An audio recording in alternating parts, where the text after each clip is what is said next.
The Truth of Girls. Hi everyone, it's Sonia here. The good news is we finally got called for autism services after waiting for 5 years. So this video is going to be about what we can and can't get and why it took so long for us to get those services. Also, before I forget, I want to give a shout out to my partner Dan at purifierpouch.com. This guy is a professional carpet cleaner and he knows that I have smells because I have rabbits, and he sent me this for free to try, his purifier pouch, which is this inside. And I tried this, and what it does is it eliminates odors in the air. It's not a thing where you have to spray something, it covers up the odor or whatever. You just put the pouch down and it just somehow destroys viruses, bacteria, fungus, mold in the air. Basically like whatever's making your house smell. Oh, by the way, also I want to mention, it gets rid of tobacco odor. And also, a friend of mine who does hunting, he said that smells are a big issue for hunters. So if you're a hunter, this will get rid of the smell in the room. I can tell you, I used it, it really does get rid of it.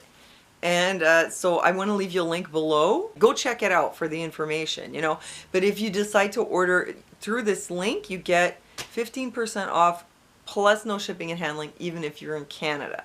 So, okay, about the autism services.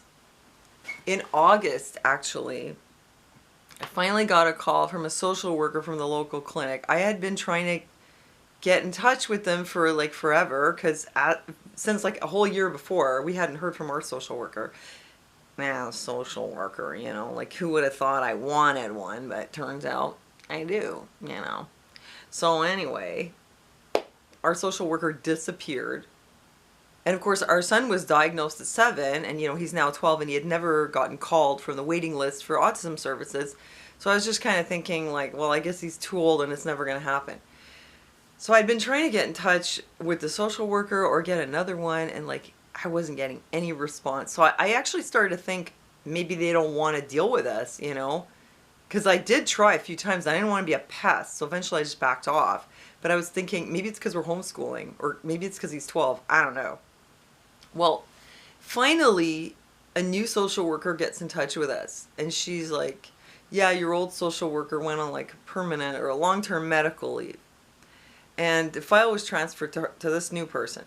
She comes in, she comes to my place, and she wants to get everything sorted out. She's like, I'm so sorry, you didn't have a social worker all this time.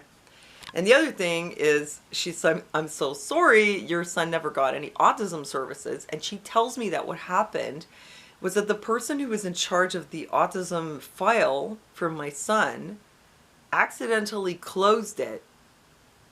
So it was like they took him off the waiting list. So that's why we didn't get services, because something went wrong there in their, bureaucratic tangles. And, they didn't even know that he was waiting for services anymore. So she put him back on the list. She goes you're going to get services soon. So here's the deal, though. Because he's 12. Here's what we can or can't get. ABA or IBI behavior therapy, just FYI, is no longer available. It only goes up to age 5. Which is kind of weird, because a lot of kids are diagnosed late, and so then they don't get behavior therapy at all, which is really a shame. Because you could probably still, make headway, when they're young, 6 or 7, Anyway, that's the way it is. The other thing is he cannot get OT, occupational therapy. That also, the cutoff is at 5. So what can you get when you're 12 years old? Apparently there's some kind of therapy you can get. It's not behavioral, but it's I don't know, whatever. I asked for therapy for his transition anxiety and his demand avoidance issues. So there's a place that apparently does something. I will give you an update down the road, let you know how it goes. In the meantime, though, let me tell you, the social worker is quite useful. She can help with things like getting the a card for transportation so that someone can go with him without having to pay. She can get funding for things like camp. They did help get me some funding for camp and babysitting. So basically funding related stuff and applications for things. I'm really racking my brains here. Bear with me. What is it that the social worker can do? Oh yes, there's also a babysitter database for babysitters that are adept at dealing with kids with special needs, especially autism. because you can't just leave your kid with ASD with just anybody. So there is like a database, and then when you get the funding, you can then draw on those databases to, you know, fill your childcare needs. Although, you know, you don't get a lot of funding, and it's not like you're going to have 24/7 childcare, but you might have 1 or 2 evenings a week where you get a couple hours. Well, you go to the database to find the person. So that's the other thing.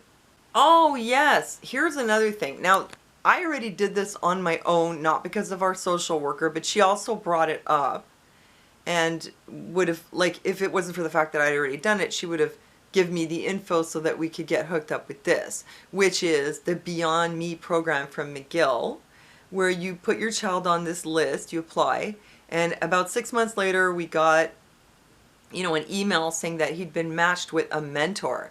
So they've got mentors in the university at McGill, young people who want to be like a big brother, big sister to a kid with ASD. So they hooked us up with a really nice young guy, and a couple times a month, this organization Beyond Me has outings, and it's free for the kid and their mentor, which is pretty cool. I mean, this means that like a couple times a month, there'll be like a couple of hours, it's about 2 hours on like a Saturday, where he can go to this activity with his buddy. You know, I mean, it's not like exactly like childcare, because if it's out of the way, you know, if it's at like a, I don't know, some place, whatever, I have to drive him there. I don't know if I'm drive there, come back. It's not like I have the whole afternoon myself, but it's really good for him. He definitely gets to go out with someone besides his mom, like a cool, fun, young, hip person, and have some activity, you know, have a good time. And it doesn't have to be only when they do the activities. He's coming like every week, so he can take Gunner out for a couple hours and, you know, do some basketball or whatever. So that's a good thing. Oh yes, there's one last thing. We talked about sending my son back to school. Well, our son. It's not like he has only one parent. We're thinking of sending him to school, but the problem is that the schools that are specialized to deal with autism, they pretty much don't give academic credit. And that's only one of the reasons why I'm sort of hesitant. I mean, there are other places that say that they deal with Asperger's and ADHD, but the thing with my son is he has a very serious problem with demand avoidance. So he can seem quite okay as long as you're not trying to get him to do anything. As soon as you put on demands, you get like the most unbelievable behavior that can really escalate. So I'm not sure if it's going to get better with maturity or what. And it's hard for me to know what's the right thing to do, you know, as his mother, whether he should stay here with me, because he's demand avoidant with me too. It's not like we got a whole ton of schoolwork done. Or, you know, should I put him in a school? I really don't know. But we're looking into it. I'll let you know down the road, you know, what we decide. So that's it. I just want to tell you, we finally got on the list, and apparently we're like, our name is called. So now, you know, here's the funny thing. Like, once your name gets called, then you apply to the place to take you. So after you're like, oh, it's your turn, now you can apply for the therapy. Then you have to wait a few more months. I mean, that's what it seems like anyway. So that's it. I hope this is useful to you if you live in Quebec or you're an autism parent. And that's it. You know, thanks for your support on Patreon. Thanks for listening to me. God bless you guys, and I'll see you next time.